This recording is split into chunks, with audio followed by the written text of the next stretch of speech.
hello to everybody. And I just want to say, okay, I hope everybody's having a wonderful week. And I do want to tell you guys, I do have a surprise. I have somebody here with me today. Who is here with me today? Would you like to introduce yourself today? Introduce. I wish that they could have like the video, like I know. they could see our reactions, but maybe in the near future. Hopefully. Yeah. Definitely has been a little bit not planned though, because no one plans to get sick. For real. I mean, like, should we give the story? Sure. Was I the one who got sick first? Yeah, it was you first. Okay. 4th of July, we were setting up for my niece's birthday party for the 5th of July. And we just wanted to set up and get out of the way. So we were setting up and I started feeling lightheaded. I started feeling nauseous. I was feeling like tired mostly. And I was like, okay, that's kind of weird. And then I felt bad because I know my parents were doing most of the setup, so I went back again and tried to help out. But again, I felt more like lightheaded and I was like, okay. So my Yeah. boyfriend was kind enough to go and get me some breakfast because I was just missing, breakfast. Maybe you felt like you had low blood sugar. That's what I thought too. Yeah, I felt like I had low blood sugar, so I was like, maybe something is off. So then my boyfriend went to get me coffee and a bagel. Yeah, I think so. But I was still just feeling funky until about 3 o'clock, Nana. It was like in the afternoon. It was probably like closer to noon. Me and my boyfriend were cutting up some coconut, and all of a sudden I felt like my eyes were burning, like on fire. And I was like, oh, hell no, I have a fever. So we took the temperature, and I was like at 103. Yeah. And then I was going to stay home and rest, but I ended up going to my cousin's house. And Nana told me, oh, it's okay. You're not contagious anyway. And little did I know I was contagious because I passed it on to Nana. I passed it on to Cami. I passed it on to Kati. I passed it on and she passed it on to Chen, to Daniel, to our mom. And that's it. Oh, Kyle got a little bit of it, right? Yeah, a little bit. Just for like a day or two. Yeah, so the next day when it was the actual birthday party, I still wasn't feeling the greatest, and I ended up taking a nap, I think. I kept disappearing because I was just not feeling good. Yeah, I don't know where. You must have taken a nap because you were gone for a little bit. Yeah, and then I came back out and I felt a little bit better, but then on Sunday I ended up just sleeping a lot. And I felt better by the time I went back to work on Monday. I still felt kind of warm, but my fever was down to like 99 or something, or 98. Oh, yeah, that's very, very mild. Yeah. And even then, like, my symptoms, because I showed symptoms first, they didn't even come till like a week later. I want to say. I could be wrong. But I do feel, if not, it was that Monday where like I started feeling like a scratchy throat, Oh, yeah. That's the last thing I got too. And then the next day, I remember it hurt to swallow. And then after that, it was like, oh, boom, voice gone. Like, I couldn't. I remember, I'm pretty sure it was like on Monday that I got sick. And then Wednesday, this was like almost a month ago, basically. Wednesday was my worst day, I remember, because we went to Korean barbecue. That's right. When we got back, literally all I wanted to do was sleep, but I couldn't because I was taking care of Cammy. And I was like, oh, this is terrible. And then when I started feeling like I was getting better, like physically, but my voice was still gone, like I literally sounded like I smoked 6 packs a day. And then Cammy got sick, and she was sick for maybe like a week. She wasn't sick as long as I was, because I definitely got the worst of it because my parents got her medicine, Mexican medicine. Yeah. So then that happened too, like the sore throat happened to me, but I did like stay on top of having a bunch of freaking cough drops. So my voice never fully went away, and all I had was a lot of phlegm for like 2 weeks. And that's kind of why we also didn't record, because we were all just sick at different times. Yeah, like I definitely didn't plan to like spend a whole month away from the podcast. Like, we were excited to record in Yeah, in person person. because, we flew out to California. I was like, oh yes, we're gonna have a couple episodes in person. That's gonna be so exciting. And then boom, you get sick, I get sick, I lose my voice for like 3 weeks. Yeah, and then what happened? Oh, and then I didn't tell you, but after that, I just had the cough, a really bad cough for about 2 weeks, and then I came down with phlegm on the 3rd week. Like bad phlegm and a super bad cough again. And this past like 2 weeks, I've been having this weird like a dryness right here in my throat where it's just right here, this one side of the very back of my throat. And it doesn't really hurt to swallow unless I've been sleeping all night. Then it hurts, but then it goes away. But it's just there and I could feel it. And I was telling my mom, I was like, is it maybe tonsillitis? Maybe I have like my tonsils are inflamed or something? She's like, maybe, but I don't know what it is. And it's finally starting to go away. And it went away and it came back. That's so weird because, like, I remember when my voice started coming back because it was coming and going. I don't know if you remember, like, that last week that I was there, it was coming and going. And when it was, like, sort of on its way back, I remember going to bed and every time I would swallow, it would hurt. And I was like, am I getting sick again? I was like, am I going to be out for, like, another month? But then it went away. And, like, I still cough up some phlegm, and I still feel like my voice is not, like, 100%. Right? Like, I feel like my voice is, like, 90%. Like, it's almost all the way healed, but I still feel, like, a weird, like, soreness back there, but it doesn't hurt at all. I don't know, because I feel like I still have gallos. Like, I still cough it up a little bit, the phlegm. So does Cammy. Gallos is phlegm, guys. If you guys didn't know. I don't know. Is that, like, a whole Mexican term? I think so, because gallos means roosters. But you got roosters in the back of your throat. Oh, like the jiggly part? Yeah. That thing, the little thing that they do with their... I think that's why they call it gallos. But, yeah, I still have phlegm to this day, and I still feel like sometimes when I'm at work and somebody says, oh, hey, good morning, I go, good morning. Like, it sounds like I have a croaky throat, and I'm just like, yeah. fuck? Yeah, because, like, even then, like, I feel like I cough to clear out my throat. Like, it doesn't ever, like, I don't cough anything up except in the morning, like, after sleeping. But then after that, it's just, like, I'll cough here and there throughout the day just to, like, clear my throat of, like, any tiny little piece of phlegm that could be stuck there. Yeah, I still get phlegm, but I don't know when that'll go away. I'm hoping soon. I mean, I would assume it goes away over time. Because my throat was messed up. My voice was messed up. You're a testament to that. You can vouch for me. Yeah, I know. And right now, Mom's voice is messed up, and her throat is, like, sounding funny, but she doesn't have any phlegm, nothing. She doesn't feel sick. Yeah, that's how I felt. Like, when I was sick, like, my throat literally felt so swollen. Like, I could, like, I felt like I couldn't get a deep breath. Like, I could breathe, but, like, it felt like what it would feel like when someone is having an allergic reaction to something and their throat is swelling up, only there was no phlegm. And, like, it would hurt to cough and it would hurt to breathe. I'm just kidding. But, like, it just hurt. And then when Cammy got sick, I felt bad because, like, I know exactly how I felt. I was like, oh, she feels like that. She's so little and she doesn't know what's going on. But she took it like a champ. Yeah, that medicine. She didn't cough. She hated the coughing feeling, so she never coughed. Yeah, she only threw up, like, I think, like, 2 or 3 times. Yeah. I'm like, I wish I had your strength. I had to cough. There was that tickle in the back of my throat. Yeah, I could feel like when she would, like, tense up her stomach so she wouldn't cough. She didn't want to cough. Yeah. That's funny. So, yeah, that's why I've been gone. And then it was just a little hectic, coming back and getting back into routine here. And that is the wonderful story of why Addie the Baddie disappeared for like a month from brunch and banter. Yeah. It was just the brunch and none of the banter. No banter.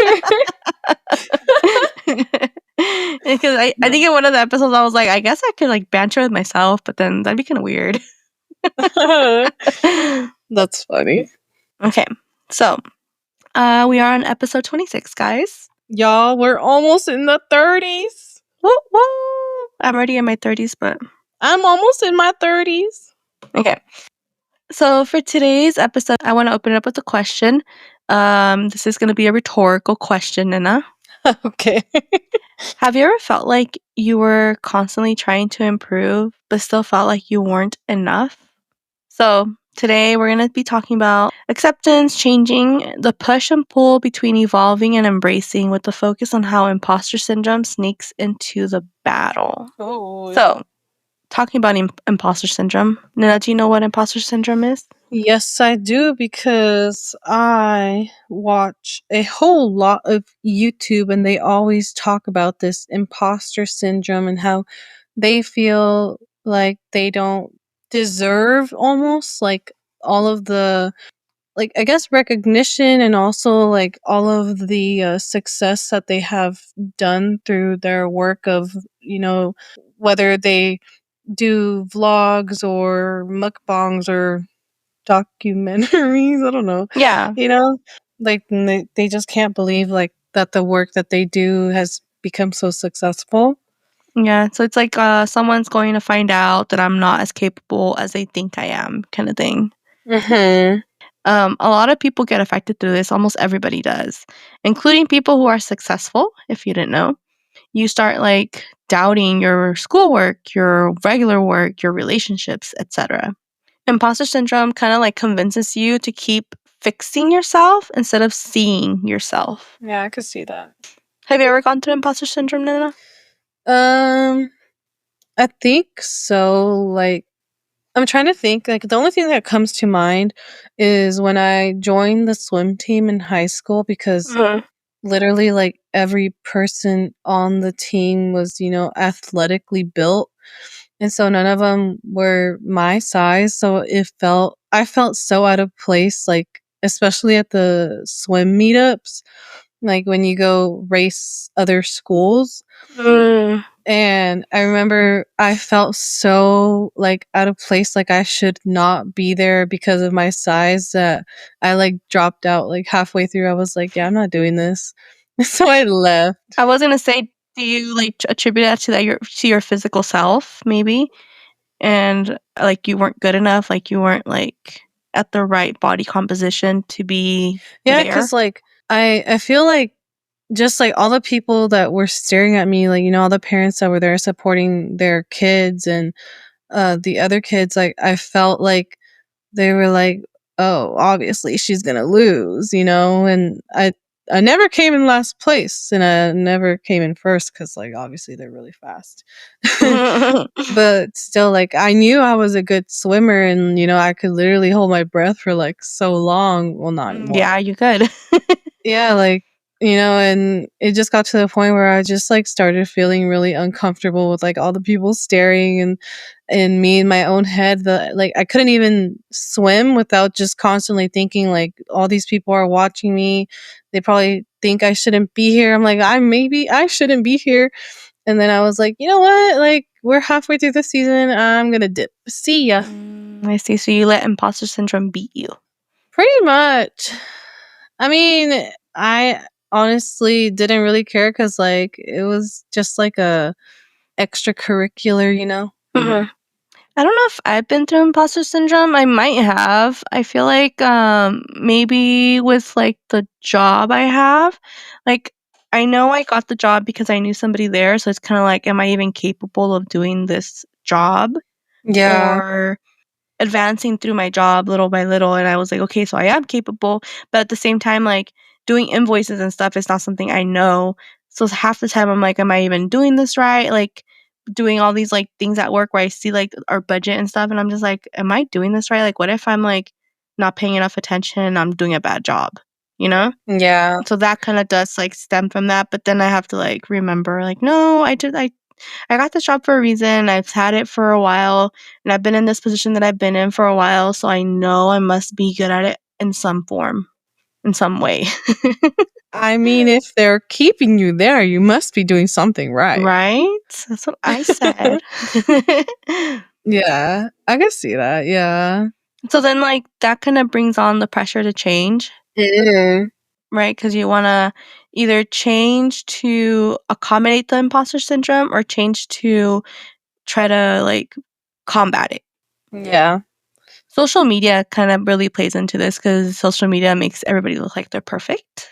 There's cultural ideals around constant upgrading Yeah. or childhood or family narratives that being raised only by achievements where you're only good enough if you have A's, you Oh, know? yes. I don't think we were raised to only have A's. I know that when you were in school, my parents would give you money when you would get like an A or a B or something, right? I think they'd give me money when I got an A, but I don't remember, like, how much. Yeah, I don't think I ever did that. I don't remember getting money for getting I any mean, A's.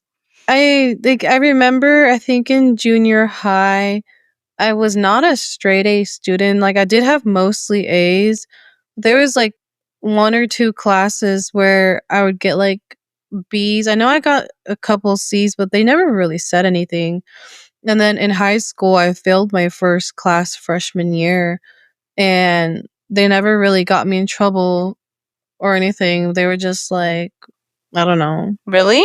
Yeah.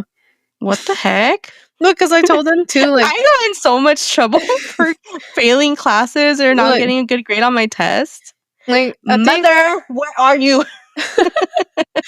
no, I think, like, I literally failed I think I failed 1 class only in high school, and it was freshman year, it was agricultural science, and it was because the teacher didn't teach the class, he just, like, assigned chapters and then had us, like, do workbook stuff, and I didn't understand, like, anything that the book was talking about, and I had a friend in that class who, like, we were helping each other out, but we both failed. So you guys helped each other fail. Yeah, and, like, I explained to them, like, why I failed, and they were like, "Okay, well, just change it to something else and, don't go to that class again." I know I failed. I don't know how if I failed more than one class in high school, but I know I failed a math class, and um it wasn't math analysis. Is it algebra 1 where you have to do, like, the proofs and stuff? Oh, I don't know. Because you do, algebra 1, math analysis, and then algebra 2, right? I think you do algebra 1 and algebra 2 in junior high. I did it in high school. Geometry, maybe. No, no, no, no, geometry is in high school. Oh, no, you're right, you're right.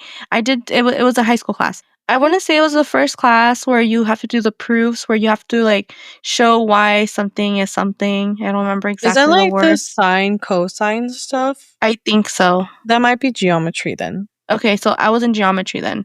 And, my teacher was the teacher who talks like this, where it's, "Yes, that is very right. This, whatever, I'm just gonna talk and say random words," and yeah, like that monotone. So Yeah. I was bored in that class because there was no enthusiasm from him, and I need, like, enthusiasm to make me feel enthusiastic about the class, you know? Yeah. Like, he would put me to sleep, it was so boring. So, I think I did fall asleep one time in the class, I ended up Oh failing my it because I didn't gosh. know what the heck I was doing. I didn't get the point of having to prove things. But then I retook it, and my teacher was great, but I already knew what the class was about, so now it made sense when I took it the second time, and I was getting A's, and every time she would ask a question, I would raise my hand, and I would answer the question, and she was the first teacher where this is when I kinda, like, started, like, not being able to, like, express how I felt in a class. Like, I would doubt myself sometimes. I get why she did it, but she told me I raised my hand sorry, my story's going everywhere. She asked a question, I raised my hand, and she's like, "Why don't we let other people answer first?" And I was like, "Oh, okay." Mm. And, like, I never raised my hand again in that class. I felt kinda discouraged to give my answers, you know? Yeah. And I That's was so just like, sad. "Yeah." Screw you, teacher, we don't I like was you. like, "But nobody else is raising their hand. How are they gonna answer?" At least you weren't like the people that would just, like, blurt out the answer. Yeah, that's true. Now I probably would, but I'm just kidding. I can tell Um, you I never raised my hand in class ever. I only did if I knew the answer. No, even if I knew the answer, I never raised my hand. I was always like, kid, sit in the back, don't look at me, don't pick on me. Teachers would always end up picking on me because they probably You're sitting in the back. Yeah, because they probably thought I didn't know what we were talking about, or like if they just see me like, especially in math, because I do really well in math. Me In that too. class, I could read the textbook and teach myself, just not in ag science. But like I remember a teacher would always call on me. It was a guy, and I remember he was bald, like I could see his head. And I remember he'd always pick on me because, like, it probably looked like I wasn't paying attention, but I was usually, like, way ahead of him. And he'd always be like, "Good, just making sure you're paying attention." And I'm like, "Bruh, I'm obviously passing your class. What do you expect?" I would always sit in the front because I wanted to like pay attention and not be distracted by people sitting in the back. Mm. I was like in a way a teacher's pet, you know? Mm. I was a silent one. To this day, I still can be a teacher's pet. Wow. I never expected that from you. But it I kind just of like makes I'm a sense. people pleaser, Nina. Yeah, I know, but me too. I don't know. And I don't like being center of attention, but I'm not saying that you are, but like I don't either when it comes to like a crowd that I don't know. But I think in school, oh like I didn't yeah. think of it as center of attention, you know? No, yeah, I get, and I'm not saying that you are, but like I understand that because you obviously are in the class with the same group of kids every single day for like who knows how long, so you get comfortable. Mm-hmm. So it makes sense. Exactly. So like back on track. So those things that make us feel like we need to change, um, they can pressure us to push us into chronic self-optimization. I didn't know what chronic self-optimization meant. I've Do you never know? heard of that. Me neither. So I looked it up. That means that it's the persistent and ongoing pursuit of self-improvement, often with the goal of maximizing one's potential in various aspects of life.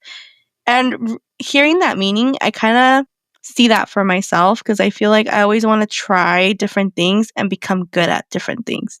Knitting, reading, the gym, like stuff like that. Like I take it under my wing if I like it, I'll take it and I'll just try to be the best I can at that. Yeah. That's crazy. So then some examples would be like physical fitness, mental well-being, productivity, and social relationships. So to me, I felt like it's not really like a bad thing to aim for that because it could be positive. It could be mentally taxing. Yes, it can be because one of the bad things is that it could lead to stress and burnout and inadequacy, Yeah. which makes sense. That almost like reminds me of the thing like the it's not like a meme, but like a thing that goes around social media that like millennials and Gen X, Gen Z, Gen Z probably. I don't remember what Gen letter it is, but that we're like lazy.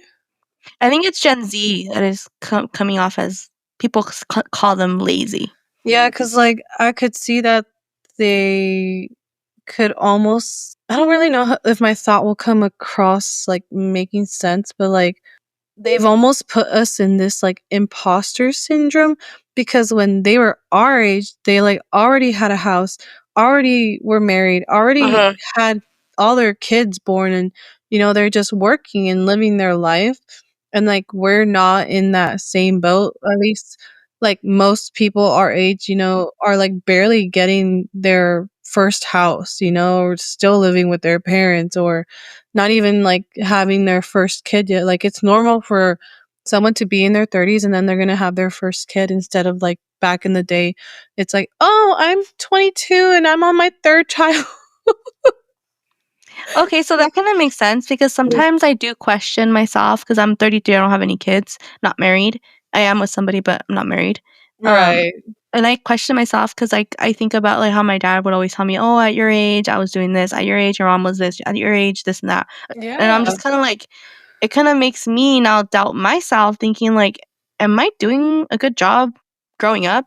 Uh, Am I like, am I adulting doing a good correctly?" job at living my life? Like, am I not doing it correctly? But then I think about like, well, I mean, if you don't like if you don't want kids, then it's fine. You don't have to have kids. Even though there's that social pressure to have kids, if you're a woman, you should be Yeah. a mother. You should be able to bear children and, be motherly to them. Like, you should, have that, what is it? Mhm. That natural instinct with that. And The yeah, nurturer. nurture thing. And I'm just kind of like, well, like, what am I missing? Like, and what went wrong with me? you know? So it's kinda like I start doubting myself too, so I guess that kinda could lead a little bit to imposter syndrome. I never thought about it that way, but Yeah, because like, that's what I just, like, kept thinking about, and I was like, "But does that even make sense that" I mean, I'm not saying it's their fault, but, like, they kind of, like, put push it you towards that. on us that way? Mhm. Yeah. And it is, and that is a type of, like, social pressure, Yeah. cultural ideals, you know? So now what are some ways that we could combat this and accept us for ourselves? Just lay on the ground and accept yourself for who you are. Hmm. Sure, I think that'll help somebody. Like, honestly, I would just say, like, there is no syllabus, there is no instruction manual for life, you know? Mm-mm. Some people go back to school and get full-on degrees when they're, like, 40, Yeah, you know? They're like, "I hate my career, I wanna change it to something else that I like." It's never too late to change your mind. No one is stopping you except yourself. exactly. What is it? Your biggest No, no, no, no, no. Is that right? Your biggest enemy is yourself? Yeah, okay. I was gonna say it wrong, You thank are you are yourself's No, worst no, no. enemy? No, no, no. I don't know what I was gonna say, but thank goodness you stepped in. Whew. Why? What were you About gonna to say? make me look like a fool. What were you gonna say? Yeah, your biggest enemy is yourself, and my biggest enemy is me. I don't know what my brain is trying to think. Like, your Uh-huh. biggest competitor is you? Yeah, Some I mean, yeah, you always trying to, beat yourself. Not like physically, but you're trying to one up yourself all the time. Now, I would say that, like, the only thing stopping you is you, if you want to go be on a swim team and you look different from everyone else, go do it. yeah, exactly. You don't and just because you're Mexican doesn't mean you gotta play soccer, you know? Yeah, like if you That's a want stereotype, but to if you want to it's like a lot of, like, parents expect their kids to follow in their steps, like, if your Oh, dad yes. is, I don't know, a chef or something and your mom's a doctor, they want you to be either a chef or a doctor. You can form your own path. It's okay. Yeah. Especially too, like, if this a family-owned, like, restaurant type thing, I think they expect their kids to take over, and sometimes, growing up in that life, their kid may not want to take over. Like, that might just not be something that they wanna do because they grew up doing it, you know? Yeah, exactly. They have other passions. The key for me is self-acceptance. Self-acceptance gives you space to breathe, which is where true growth, begins, actually. Yes. Don't think just because you're accepting yourself, you're becoming complacent. Complacency, is not about emotional safety or giving up, you know?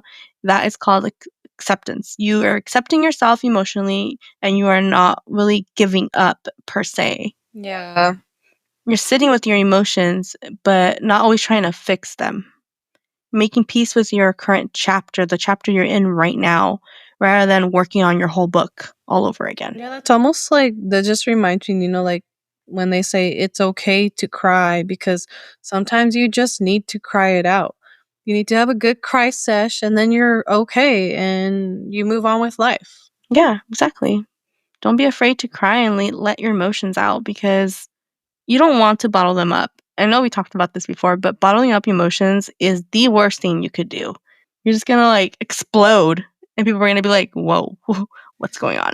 Like that just reminds me of when you were having that laugh attack Oh and my you couldn't gosh. laugh, but like you needed to laugh. Do you remember that? Yeah, I had one recently too with Francisco. I was literally sitting there. He was trying to tickle me, and I was like, like this. I was just freaking out. Like I couldn't take out that laughter. I don't know why. It was just stuck in my chest. No, I know what you mean. It's like sometimes too, like when you're laughing so hard that like your body doesn't know whether you want to breathe in or breathe out. And so Mhm. like it's like you're holding your breath and you can't figure it out. And you're like, okay, I need to figure this out before I can't breathe and I die. But you obviously wouldn't die. You just pass out. But Yeah. still. No, for me, when it happened with Francisco, I was just like, he wasn't even tickling me anymore. I was still having like a weird attack, and he's like, "Are you okay?" I was like, I can't laugh. I can't do anything. I need to laugh, and I can't. I don't know what's going on." And my eyes were like crying too from how much I Yeah. was holding it in. That was crazy. That's funny. So imagine that, but with like all of your emotions, not just wanting to laugh. I wouldn't want to imagine that. Yeah. But that's what's gonna lead to, like, if you don't know how to accept yourself and how to move on with life and how to do things to your way, you're just gonna have a weird panic attack, a I burnout, wouldn't say that. I mean, panic attack maybe, anxiety but attack, I don't know. I don't know if You like could. I don't speak for everyone, but I'll speak for myself. I do feel like as I've gotten older, like even then when I was like a teenager, I never really struggled with accepting myself as who I am. I think it was more like a physical thing because like, you know, being bullied and just like always being the bigger person like Mhm. physically in a friend group or like even in your family is like a huge mental toll that I think I'd like accepted that. And at the age that I'm at right now and like where I am in life, I don't care for who I am. Not that I don't care about myself, but like I don't care if, you know, I make someone upset. I don't care if, you know, my routine is not like this person who's so famous. I'm just like, yeah, cool. I'm me. I've got my little family, and that's all fine and dandy. Do you feel like that? Yeah, I don't really care about other people. I'm just kidding. I don't care about you. No, like, I mean, like, I don't care. Like, I care about, like, the people who are close to me and what they think of me, and to make sure that, like, we're good. But other people, even if they're related to me, I couldn't care less. Yeah. Because I feel like there's been like a certain time in life where I did care about like all of my family and what they thought of me, and I have to go to this and I have to go to that and do this and that. But then after a while, you kind of like see like how people treat you and how they they don't what's it called? They don't value your own time, like your time, you know? And they just kind of, I don't know, they just kind of show you who they are as a person and that you don't matter to them. So it's just like, okay, well, if I don't matter to you, then you don't matter to me, you know? I'm just gonna keep on living life with the people who do matter. Yeah. I think that's definitely more of like a as you get older type thing Yeah. where you kind of just like have this like self acceptance of like who you are and who you've allowed into your life and everything that you do. Oh yeah, definitely. I feel like I maybe reached that point when I was in my mid 20s maybe. I know in my early 20s I was still kind of like people pleaser and trying to do this, trying to do that. To a certain extent I still am a people pleaser, but Yeah. only to the people who matter to me. I thought you were gonna say only when it benefits me. Just kidding. No, but only to a certain extent. Like I don't like when people make you feel guilty. Like say for instance, say you're, I don't know, say like you have to like record a podcast episode and your family wants to have a party or something. Like let's say right now my dad was like, "Hey, we're going to go over to I don't know, somebody's house." And I'm like, "Well, I kind of have to record my podcast episode." "Oh, you could just do it tomorrow." Well, no, I kind of want to do it today because I already had it planned out for today. Like, why would I do it tomorrow when I have it planned out for today, you know? Yeah. Like, stuff like that. Like, there's things that, yeah, we have to push it off for, like, A, B, or C, but there's other stuff where it's like, "No, I already had this plan, and I'm gonna go through with my plan because this is what's important to me." Like, that's Mhm. important to me too, but this is more important, you know? Yeah, I get that. Again, we have gone into another tangent. Well, kind of, not really, but kind of. Yeah, a little. A little flippy floppy. Yeah, exactly. So, how can you grow with grace?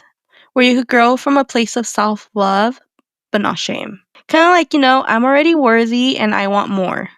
So, it's like you hold yourself to a certain standard, but you want to, get more without having to feel like you're doing too much, Yes. I don't think you could ever do too much unless it's dangerous, obviously. Um, that'd be more like letting in imposter syndrome, like saying, "Do I really deserve this?" Like, do you get what I'm saying? Mm-hmm. Mm-hmm. So I think it's like just accepting that you are worthy of, I don't know, that donut that you want. You're worthy of going and asking for a raise because you feel like you deserve it. Mm-hmm. You bend over backwards for this job. The least they could do is give you a like $10 raise, which I know is not ideal, but Like a shoot for 5% the raise or something. stars. What's Yeah, the worst they can exactly. say? No? I always love Exactly. that. That's my favorite thing is like, what's the worst they can say? No? Exactly. It's kind of like when people say, like, oh, just go ask them out. Ask them to go on a date with you. What's the worst they can say? No? Honestly, though, I think it's like the fear of rejection, Mm-hmm. you know? Kind of stops us. Yeah. No one wants to be rejected in, I guess, face to face value. I've been rejected. Face to face value. It doesn't hurt. Okay, Nana. It didn't. It doesn't hurt my ego. Might hurt my feelings a little bit. Not there either. Okay. So pretty much like letting go of the idea you have to earn your place in the world. That you just belong here and you can achieve these things without having to prove that you need those things. Yes, because you are obviously brought into this world for a reason. You are here to live your life for who knows how many years you're going to live. And if you want to build the biggest, I don't know, like, how people like make like the biggest pizza in the world? Mhm. Yeah, like if you want to build like the biggest empanada in the world, then no one's going to stop you Exactly. except yourself. Shift your perspective to view setbacks as learning opportunities rather than solely negative experiences. Kind of like constructive criticism. Oh, yes. Yeah, you just learn from the best way to learn is to learn from your mistakes. That's exactly what I tell people at work. Not even that. It's like sometimes people have to learn to learn. Mhm. Do you get what I'm saying? Yes, I do. Okay, because like I know some people like can't accept constructive criticism and Mhm. they think that it's judgment, and it's like, no, no, Mhm. no, no, no, no. Like, this is just like something to help you, do better, or like, maybe they may see things in a different perspective that you never saw it in. And it's like, oh, like, why didn't I ever think of that? And it's like, well, maybe because of the way that you grew up and this person grew up, they see things differently, obviously. Yeah, exactly. Maybe they were always criticized as kids, and that's the way their behavioral traits are, where they take it in a bad way because that's how they have always been treated in their own family home. So then for you to come here and do some constructive criticism, they don't take it as a positive thing. They take it as a negative thing because somebody has always been there and putting them down. Yeah. That almost reminds me of this picture that I saw of a little kid with their parents, and like the parent is, I think, tying or cutting a rope that's connected to the kid, or like putting an anchor on them or something. But it's like, don't be your child's first bullies. Yeah, exactly. Like that is something that resonates with me, and I'm like, "Oh, I love that." Like I get that. Like I don't want to be that to my kids because My dad was my first bully. don't out our parents like that. I'm just kidding. It's okay. I learned. We love you, mom and dad. Yeah, of course. Nothing but love here. I just like to put it all out there.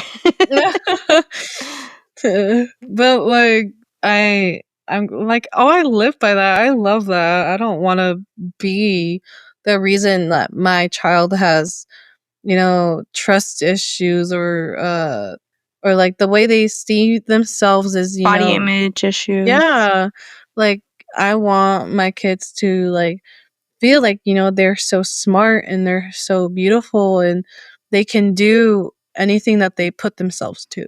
You're gonna do the whole the help. You is kind. Yes. Smart. Smart. You You is is intelligent. important.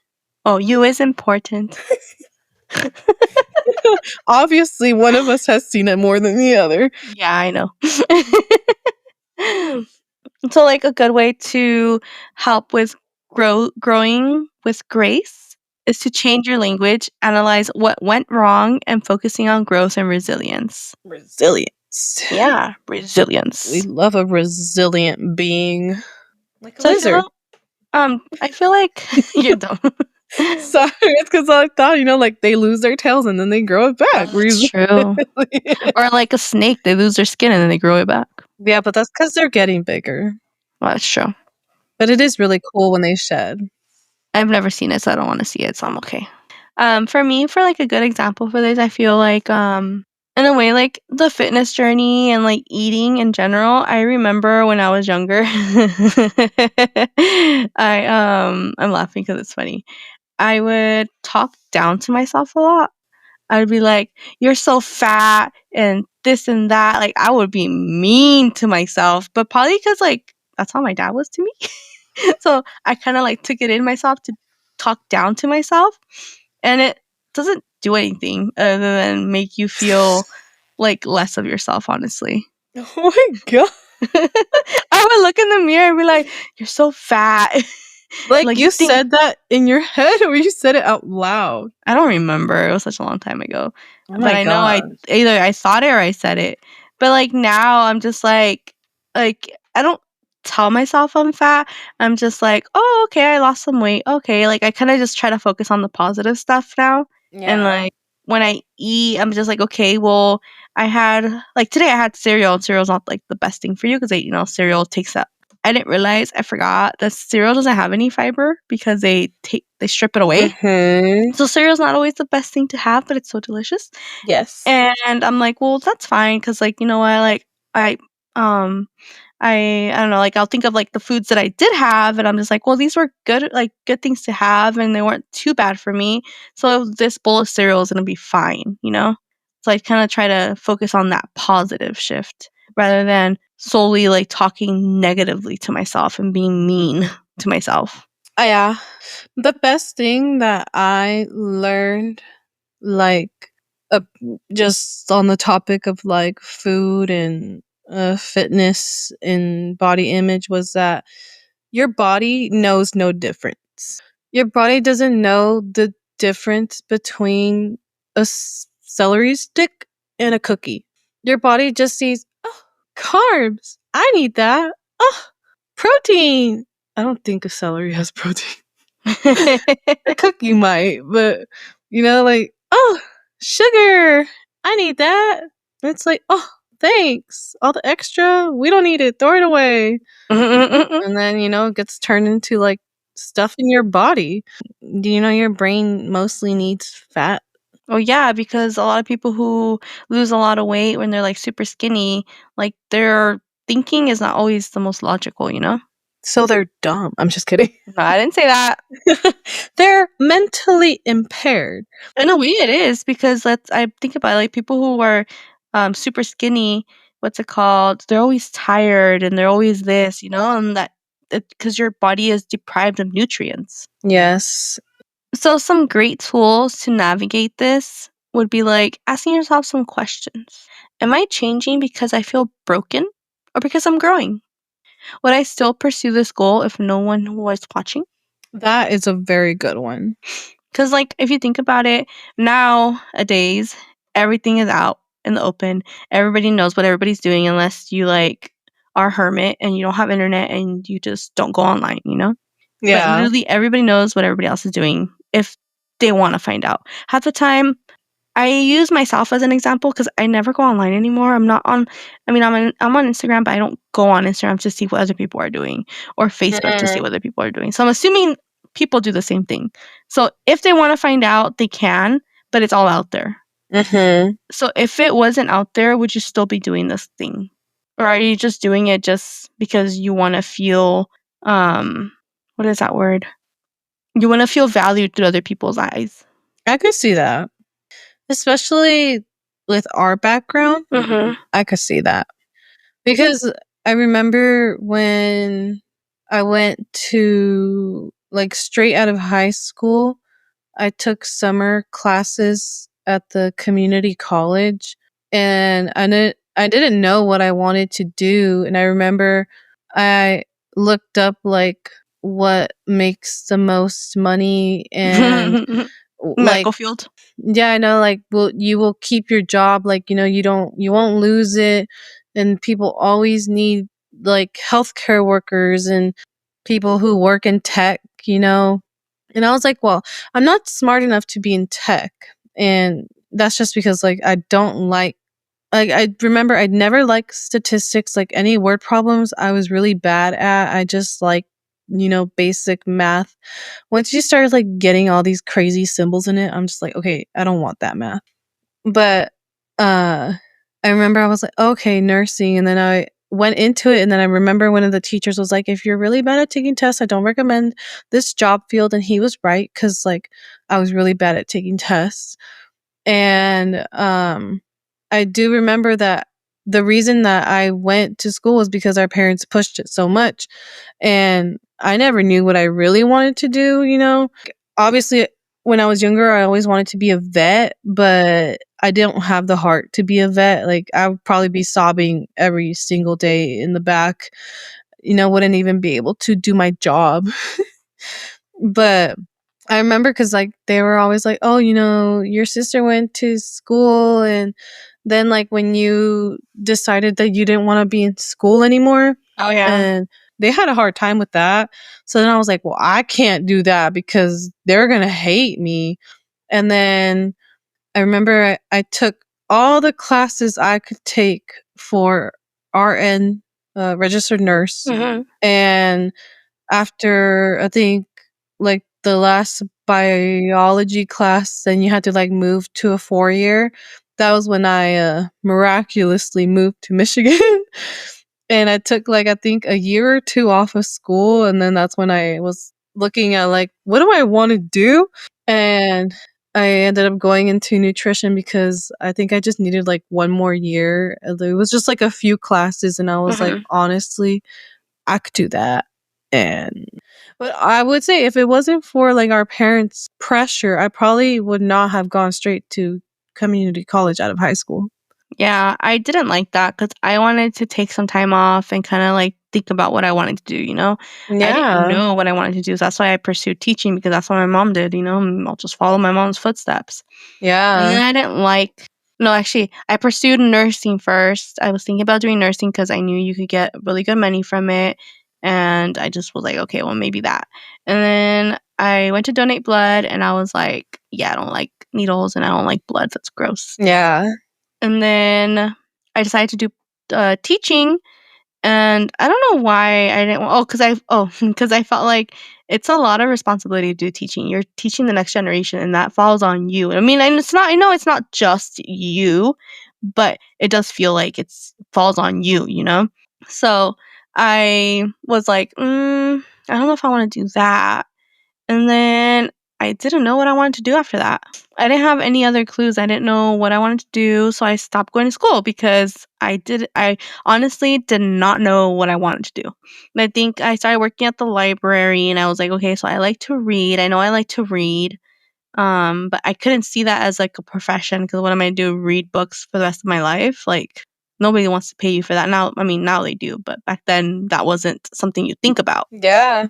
Audiobooks were not a huge thing back then. Yeah, there was none of that was there back then. I mean, you know what? There was audiobooks, but it was for school. Yes. I do remember that. They were, like, put in that cassette thing or something. Yeah, so you would hear, like, the audiobook and, like, you would do, like, different little, um, like, areas where you would do different things in the classroom, and that was one of the areas. I remember that. But I didn't know what to do, so I stopped going to school. I didn't know my parents had a hard time with it, but I did stop going to school. Yeah. So then I ended up going back. I don't know for what though. I remember you went back to take a business class. Something, yeah. It was for your job, I remember. I don't remember exactly what it was for, but yeah. And then I decided the job that I'm at right now, I was like, okay, I kind of like accounting. Oh, I went back to do accounting. And I didn't like the classes because they do everything from scratch, like, if you're making everything from scratch, and where I'm at right now, everything is already kinda made for you, so it's kinda Yeah. hard to understand things, so I didn't like it.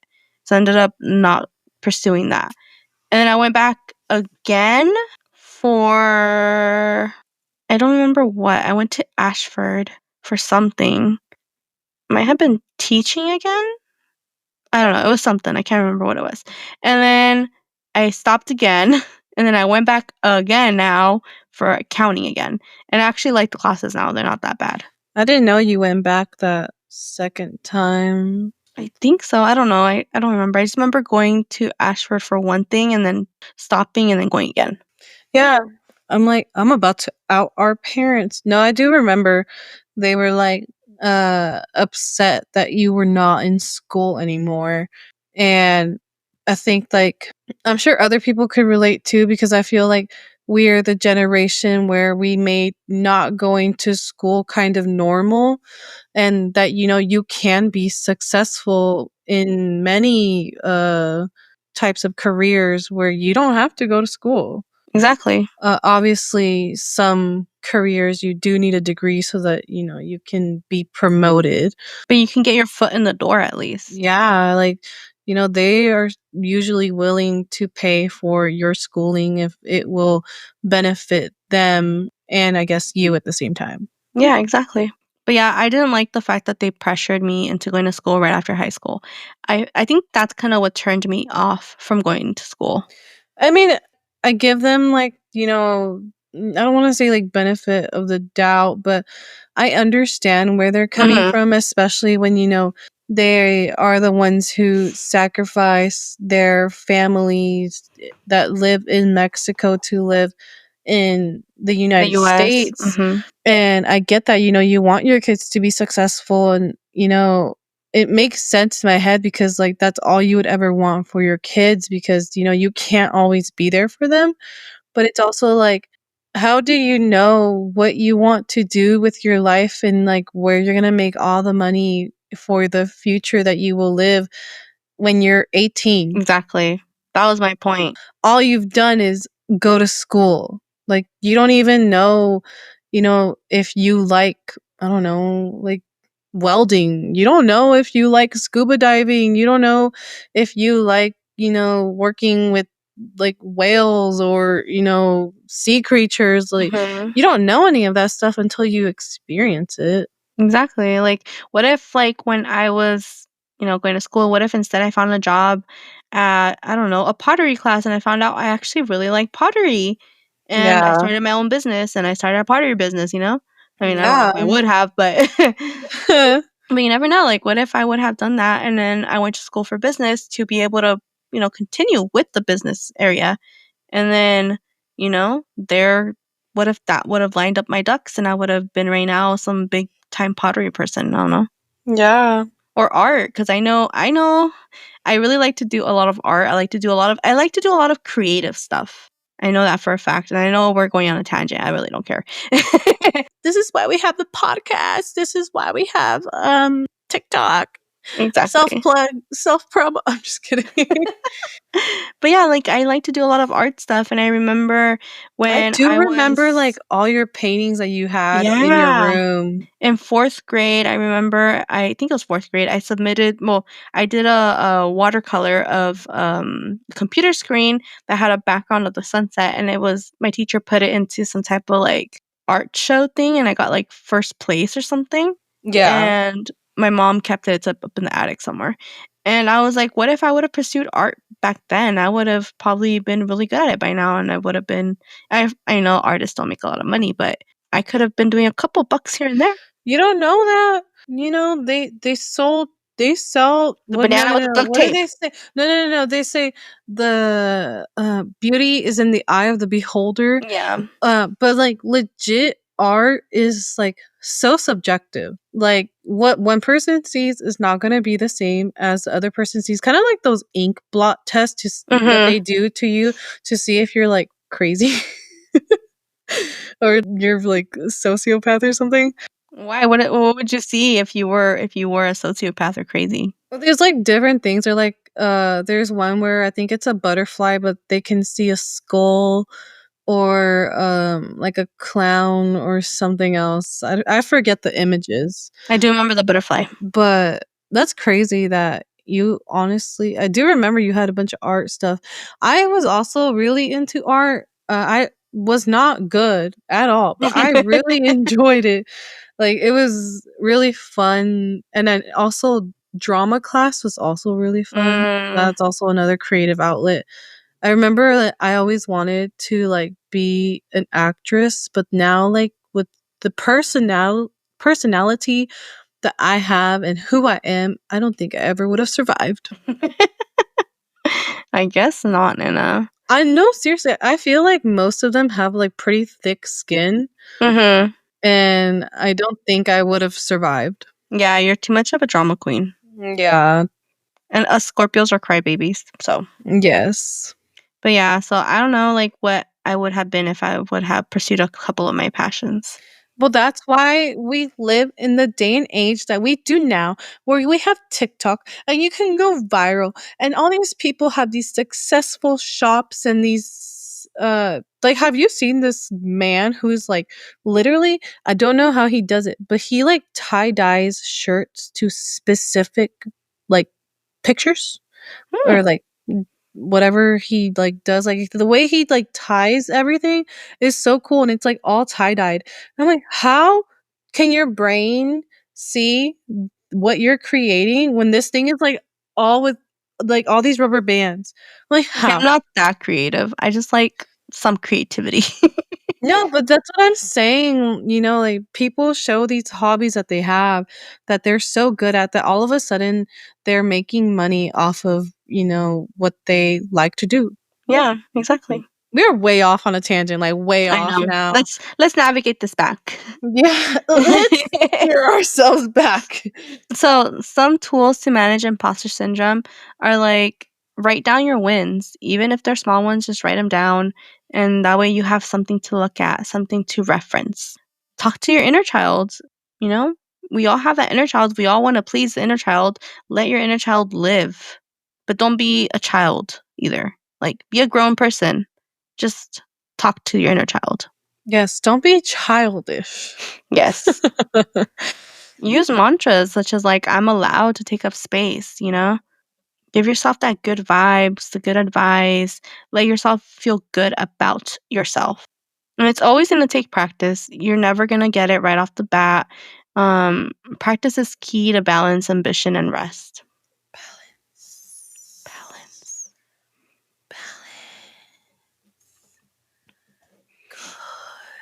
Good. You're dumb. Water. Other than not being a total dork over there. Childish. Yeah, you're being childish, Nana. Don't let your inner child out like that. I'm just kidding. To wrap it up, you don't have to shrink to fit in or overachieve to deserve peace. Your identity is not tied to how well you perform. So maybe it's not about choosing growth or acceptance. Maybe it's about remembering that the real you is worthy, even before the goals, the healing, and the glow up. So this week, I kind of want to challenge our listeners. Choose one thing to stop fixing and just accept and see how it feels. I like that. Closing thoughts, Nina? My closing thought before I lock the door of thoughts. I think my main thing that I would take away from this, if not if I were listening, but like if this was like me talking to me back then, I would say that just like how they say that every baby hits their milestones at a different time. It's relatively around the same time, but like, every baby is different.